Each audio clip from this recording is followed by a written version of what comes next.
Hello dear. आज मैं आप लोगों के सामने एक्सप्लेन करने वाला हूँ एक पोएम जो कि यूपी बोर्ड एनसीईआरटी पैटर्न पर आधारित क्लास 11th की बुक हॉर्नबिल का एक चैप्टर है जिसका नाम है अ फोटोग्राफ, जिसकी रचनाकार हैं शर्ली टॉलसन महोदया, जो कि अच्छी लेखिका हैं, अच्छी कवयित्री हैं और जर्नलिस्ट भी हैं और फेवरेट टीचर भी हैं और एक अच्छी संपादक भी हैं। तो काफ़ी इनके अंदर क्वालिटीज़ हैं जो कि इन्हें इतना पॉपुलर बनाती हैं, इतनी फेमस बनाती हैं। इनकी जो पोएम्स हैं, जो प्रेजेंट पोएम है, ये इनकी सब्जेक्टिव पोएम है जो कि इन्होंने अपने लाइफ से रिलेटेड, अपने क्या कहते हैं, लाइफ हैपनिंग के बारे में लिखा है, इस पोएम में कंपोज किया है। सारी चीज़ें इन्होंने लाइन बाय लाइन बताने का प्रयास किया है। तो मैं इस पोएम को आगे कंटिन्यू करता हूँ। कहता है, the cardboard shows me how it was when the two girl cousins went paddling, each one holding one of my mother's hands, and see the big girl, some 12 years or so. तो the cardboard means होता है a photograph. Cardboard means होता है a photograph. Shows मी, वो मुझे दिखाता है, प्रदर्शित करता है। कैसे? हाउ इट वॉज, ये कैसे, मतलब उस समय में कैसे था।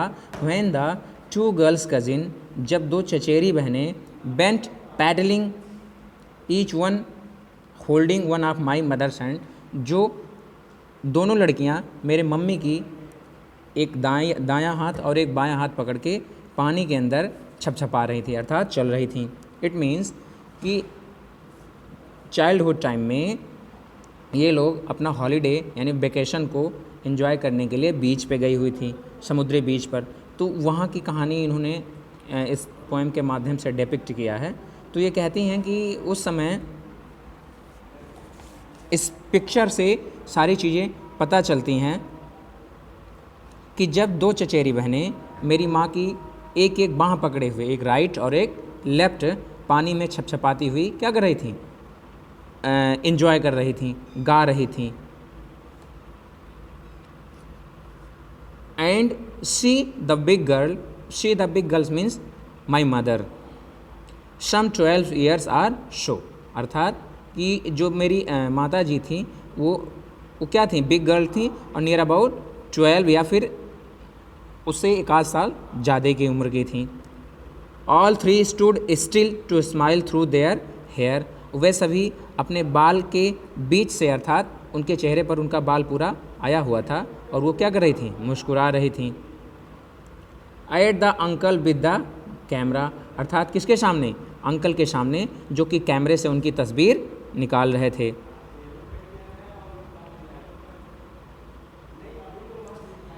अ स्वीट फेस माई मदर्स, मेरी माता जी का चेहरा कैसा था, बहुत ही सुंदर था। That was before I was born, जो कि कब था, कि मेरे जन्म के पहले, अर्थात जब ये पोएम कंपोज किया गया है तब शायद पोएटस महोदय का जन्म नहीं हुआ था। तो उन्होंने अपने जन्म के पहले की कहानी को इस फोटो में देखने के बाद डिपिक्ट किया है इस पोएम के माध्यम से, कि मेरी माँ कैसी थी पहले जब मेरा जन्म नहीं हुआ था, अर्थात आई थिंक वो शायद बैचलर रही हूँ उस टाइम पे। तो वो जो अपना वैकेशन एंजॉय करने गई थी तो उन्होंने क्या क्या एंजॉय किया, या फिर उनका अपीयरेंस कैसा था। तो इन सब चीज़ों को इस पोएम के माध्यम से वो कवयित्री महोदया बताने का प्रयास करती हैं। एंड द सी, और द सी अर्थात वो बीच जहाँ पे वो एंजॉय करने गई थी, which appears to have changed the less, अर्थात वो कहता है कि जैसे देखिए मेरी माँ का तो एक अस्थाई पड़ाव के साथ साथ उनकी डेथ हो गई, अर्थात प्रेजेंट टाइम में तो वो नहीं है, लेकिन समुद्र के अंदर कोई बदलाव नहीं है, वो जैसे था वैसे का वैसे है। Vast their terribly ancient feet, कि ऐसा लगता है कि जैसे उनके उस पुराने, अर्थात बहुत समय पहले उनके जैसे पैर को धुल रहा था उस टाइम, कि वो पानी में खड़ी होकर के फ़ोटो क्लिक करवा रही थी और पानी उनके पैरों पर आ रहा था, समुद्र का पानी। तो लगता है कि ऐसे अब भी वो उनके फीट को वॉश कर रहा है।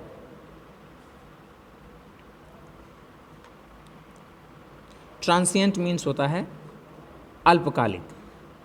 तो फिर अब आगे मैं आपको बताता हूँ।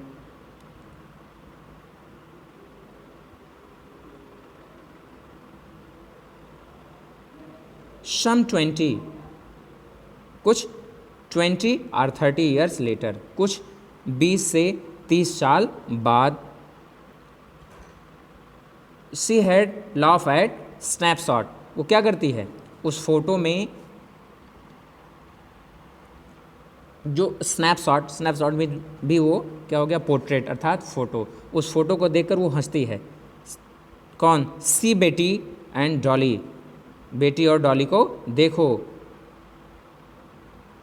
She would say and look how they dressed us for the beach, अर्थात कि उनको देखो कि वे बीच पे जाने के लिए किस प्रकार के कपड़े पहनी हुई, अर्थात ड्रेस्ड हैं, किस प्रकार के कपड़े पहनी हुई हैं। The C holiday was her past, और उनका जो सी हॉलीडे अर्थात अपना वेकेशन जहाँ पे वो एंजॉय करने गई थी, वो क्या हो गया, अब बहुत समय का पहले का हो गया, अर्थात बहुत दिन का हो गया, बहुत पुराना हो गया।